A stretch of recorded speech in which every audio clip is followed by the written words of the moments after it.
For 2,000 years, the Christian establishment has sold you a very specific, very lucrative lie. They've peddled the illusion that the four Gospels are four independent eyewitness accounts.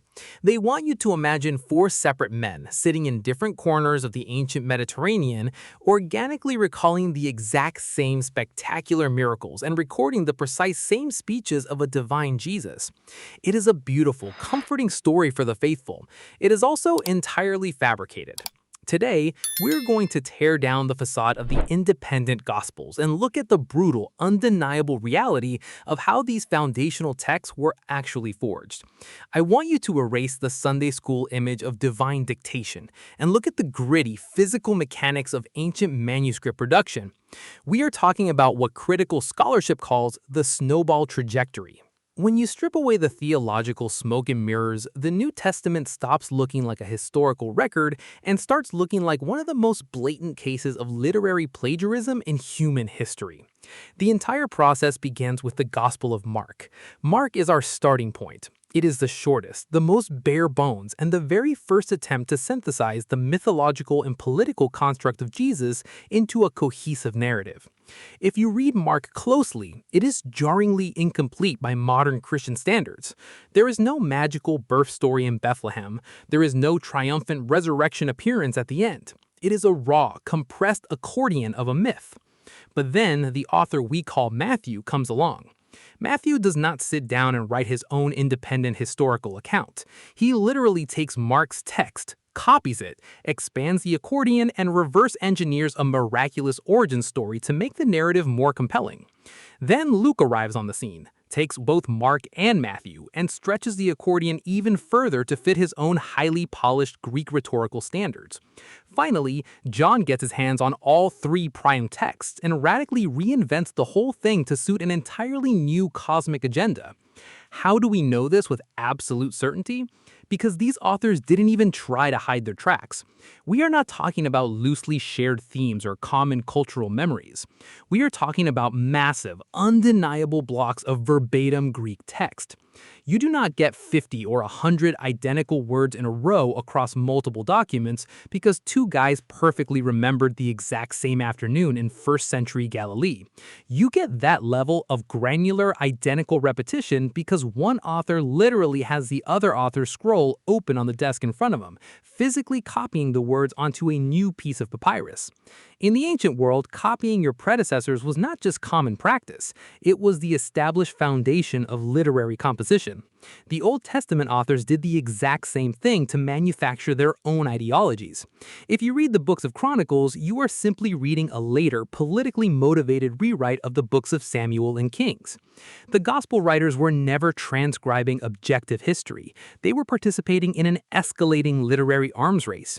The Snowball Trajectory proves that as the decades rolled on, the Jesus narrative simply gathered more mass, more myth, and more magic. This was never independent historical confirmation.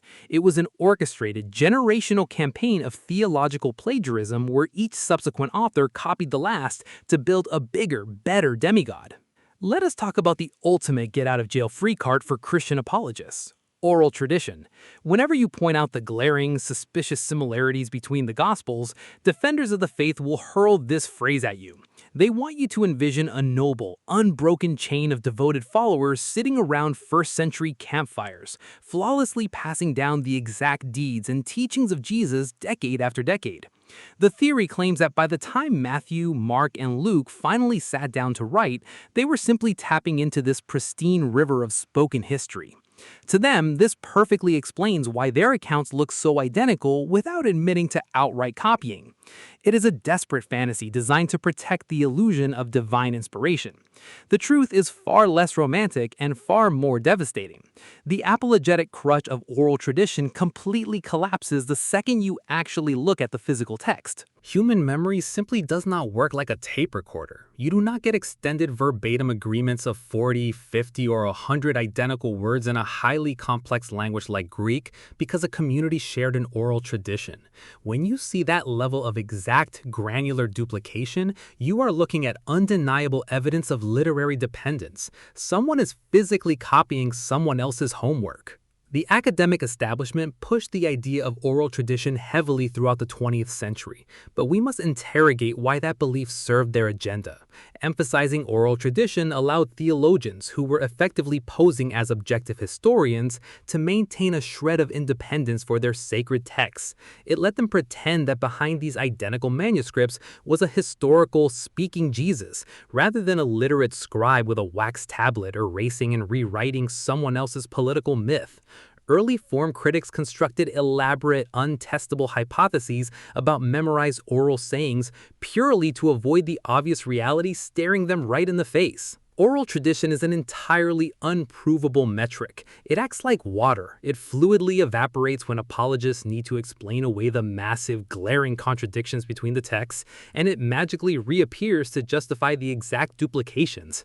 It is an argument built from absolute silence, subsidized heavily by deep religious commitments. We must discard this fantasy once and for all. These writers were not blindly listening to the whispers of an unbroken oral chain. They were highly educated Greek speakers actively engaged in competitive textualization.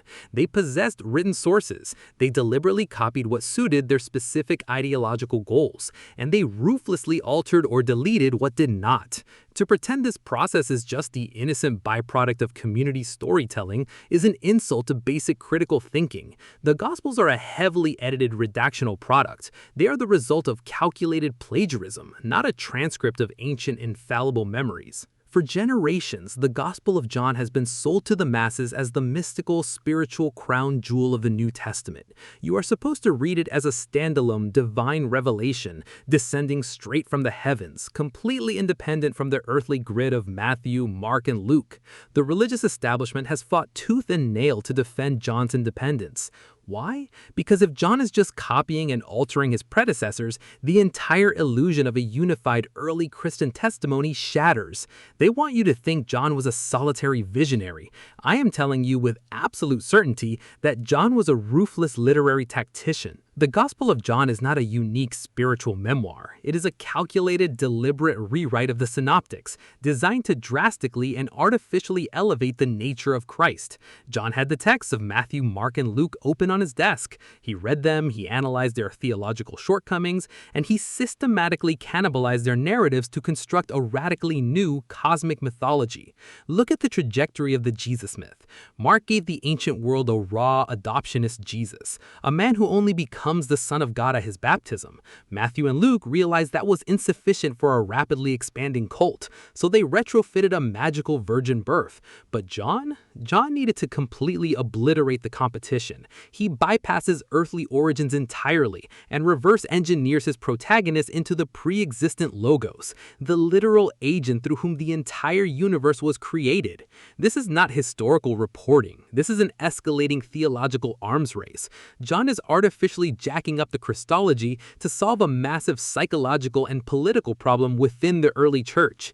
In the earlier Gospels, demons routinely recognized Jesus while his own disciples remained utterly clueless. John completely suppresses those embarrassing details. He transforms Jesus into an untouchable, all-knowing deity who orchestrates his own execution like a meticulously scripted play. He achieves this through blatant narrative manipulation. He takes the basic architectural framework of the Synoptics and wildly improvises over it. Take the feeding of the 5,000. In the earlier text, it's a straightforward wilderness survival miracle. John strips that story down to its studs, keeps a few verbatim details to anchor it to the established myth, and entirely rewrites the event into a massive, highly ritualized discourse about eating his flesh and drinking his blood. This is not a different eyewitness remembering the afternoon from a new angle. This is a highly educated Greek writer deliberately overwriting his source material. John orchestrated a hostile literary takeover of the Jesus myth, burying the flawed, humanized rabbi of the earlier texts under a mountain of supreme, manufactured divinity. I want you to picture the gospel writers for a moment. If you were raised in the church, you have been indoctrinated with a very specific image. You probably imagine a solitary saint glowing with the Holy Spirit, frantically transcribing the flawless literal word of God onto a scroll in one perfect uninterrupted pass. It is a beautiful fantasy. It is also completely physically impossible. To understand what these documents actually are, you have to drag them out of the realm of divine magic and force them into the gritty, sweat-stained reality of ancient manuscript production. When we examine the actual tools available in the first century, the illusion of spontaneous divine dictation shatters instantly. Ancient authors did not just sit down with a blank scroll and write a finished masterpiece. That is a modern delusion born from the speed of word processors. The physical reality of writing in the Greco-Roman world was agonizingly slow and deeply intentional. You started with a wax tablet, you sketched an outline, you drafted a scene. If the narrative did not work, you took a stylus, physically scraped the wax flat, and rewrote the lie until it sounded convincing. We know exactly how ancient writers constructed books because their own rhetorical handbooks tell us. Master rhetoricians instructed their students to leave blank spaces on their wax boards, specifically to insert new, fabricated details later in the editing process. Writing a gospel was a multi-stage editorial nightmare. It involved drafting, erasing, moving plot points around, and meticulously smoothing out the narrative friction. Think about the Beatles spending over 100 hours in a studio recording, cutting, and overdubbing tape just to manufacture a 3-minute pop song. The gospel authors employed the exact same creative mechanics to construct their religious propaganda. When you realize that these texts were drafted, revised, and rewritten over and over again, the theology collapses into simple literary strategy. Why did Luke move the story of the woman anointing Jesus away from his crucifixion and shove it into the middle of his ministry? He did not receive a sudden historical revelation. He realized that Mark's version created a massive plot hole. Mark had a group of mourning women show up at the cross out of nowhere. Luke, like any competent script doctor, recognized the flaw, restructured his wax tablet, and introduced the women earlier in the narrative so the climax would feel earned. These authors were not passive conduits for a heavenly voice. They were calculating editors. They manipulated characters, relocated miracles, and massaged the timeline to fit their specific ideological demands. The Gospels are not the breathed-out breath of a deity. They are heavily drafted, meticulously polished, and entirely human literary constructs. How do you steal your rival's story and claim it as your own? You don't just copy it, you invert it. You turn it completely inside out. In the Greco-Roman world, the elite, educated class used a highly sophisticated rhetorical weapon known as oppositio in imitando, opposition in imitation. This was a standard literary exercise taught by ancient master rhetoricians. You were instructed to take a famous, recognizable story, mimic its core structural beats, and deliberately reverse the key details to subvert the original message. Roman poets like Virgil did exactly this to Greek epics like Homer to manufacture Roman cultural supremacy. And the gospel authors employed the exact same literary trick to manufacture Christian theology. When modern believers read the Gospels side by side and stumble across glaring, massive contradictions, they panic. The religious establishment scrambles to invent absurd historical scenarios, demanding you believe Jesus simply performed the exact same highly specific miracle twice, just under totally different backward circumstances. They engage in these pathetic mental gymnastics because they are terrified of the obvious reality. These contradictions are not historical anomalies or different eyewitness perspectives. They are deliberate, weaponized literary edits. The author of John is the undisputed master of this technique. He possessed the Synoptic Gospels, he assessed their theological limitations, and he used oppositio in imitato to bulldoze their narratives. Look at the famous story of the paralyzed man. In the Gospel of Mark, this event happens in Capernaum. The paralyzed man has incredibly devoted friends who carry him to Jesus and literally tear a hole in a roof to lower him down. The story is a touching display of communal faith that triggers a debate about Jesus having the authority to forgive sins. John looks at that narrative and violently tears it down to the studs. He strips away every comforting element to build a harsher, more isolated theology. In John chapter 5, the entire event is relocated away from Capernaum and shoved into Jerusalem. The man is not surrounded by supportive friends. He is utterly alone, abandoned at a pool, whining that he has absolutely no one to help him.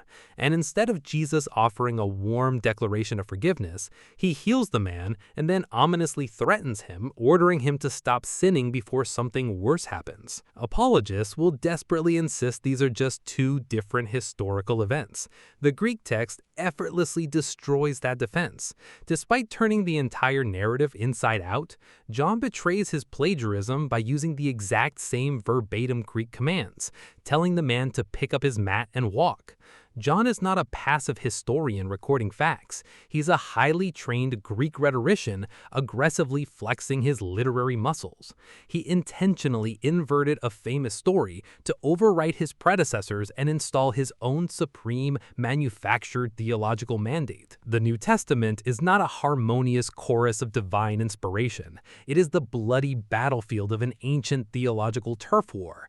Theologians try to sell you the illusion of a unified early church, marching forward with one perfectly aligned message, because admitting the truth permanently destroys their institutional authority.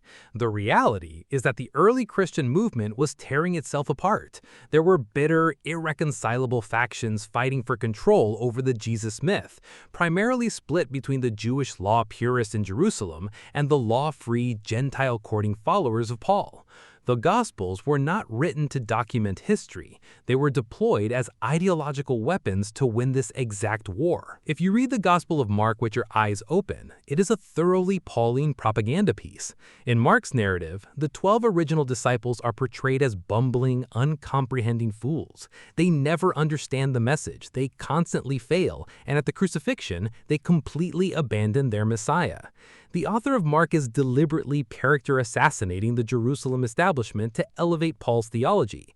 He is telling his audience that the original disciples never grasped the truth, leaving the door wide open for Paul's later, supposedly superior revelation. But then the author of Matthew gets his hands on Mark's scroll, and he is absolutely horrified by this anti-Torah laxity. Matthew does not just offer a different perspective, he executes a hostile literary takeover. He seizes Mark's text and systematically rewrites the narrative to force the Jesus myth back into a strict Torah-observant Jewish framework. When Mark presents a Jesus who implies the Sabbath is optional, Matthew aggressively corrects the course, manufacturing speeches where Jesus demands perfect adherence to the Jewish law and threatens anyone who teaches otherwise. Matthew is effectively looking directly at Paul's theology and slamming on the brakes. He is artificially reasserting the authority of the Jewish law by putting pro-Torah words directly into the mouth of his newly crafted savior. Eventually, the author of Luke arrives to play the political peacemaker. By the time Luke writes, the screaming matches between the Petrine and Pauline factions are a public embarrassment. So Luke takes the wildly conflicting manuscripts and artificially smooths them out. He scripts a sanitized, heavily edited version of early church history where everyone magically gets along. This is not the transmission of a unified divine message. These are the sequence of authors actively overriding their rivals to dictate the terms of a new religion. The Gospels are the surviving propaganda of a brutal political power struggle, heavily edited by the victors to hide the very human chaos that birthed them. We have stripped away the magical thinking, the snowball trajectory, the physical realities of ancient writing, the weaponized rhetoric of oppositio inimitato. It all points to one undeniable conclusion. The Gospels are not the infallible word of a god. They are the heavily plagiarized, deeply political drafts of men fighting for absolute control over a myth. They are a masterclass in ancient propaganda, forged in the fires of factional warfare. If you want exclusive content, early access to videos, and want to support this rational quest, consider joining our YouTube membership community. You become part of the family, helping us navigate this rich tapestry of ancient narratives. I'm Farid. Keep delving, keep questioning, and stay curious.